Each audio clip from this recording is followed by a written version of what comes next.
سلام و درود خدمت تویی که داری این ویدیو رو میبینی.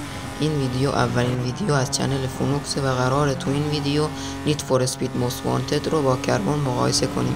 پس لطفا این ویدیو رو لایک کنین، چنل من رو هم سابسکرایب کنین و اون زنگوله بغلش رو هم بزنین تا ویدیوهای بعدی من رو از دست ندید.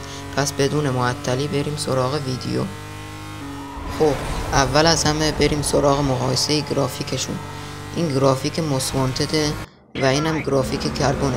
از نظر من که گرافیک کربن از موست وانتد بالاتره.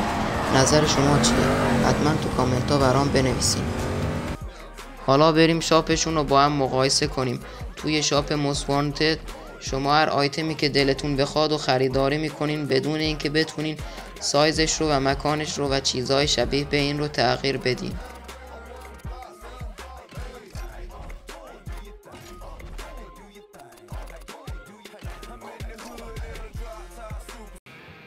اما تو شاپ کربن این قابلیت وجود داره که شما بتونین سایزش رو، مکانش رو و چیزهای شبیه به این رو تغییر بدین که خیلی قابلیت جذابیه.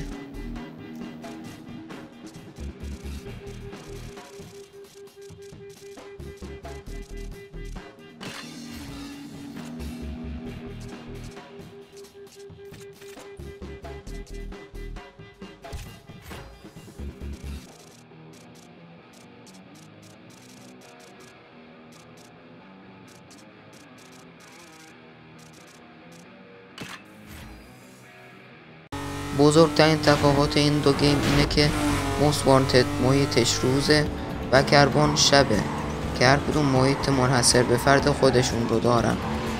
حالا بریم مپ این دو گیم رو با هم مقایسه کنیم. این مپ موست وانتده و اینم مپ کربونه.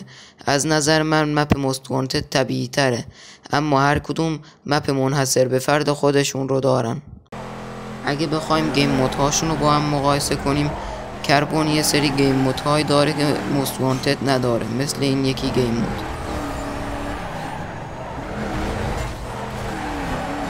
یه ویژگی که موست وانتد داره اینه که اگه بخوایم از بلک لیستی به بلک لیست دیگه ای بریم، علاوه بر این که باید همه مسابقه های اون بلک لیست رو تموم کنیم، مأموریت های مربوط به پلیسش رو هم باید تموم کنیم.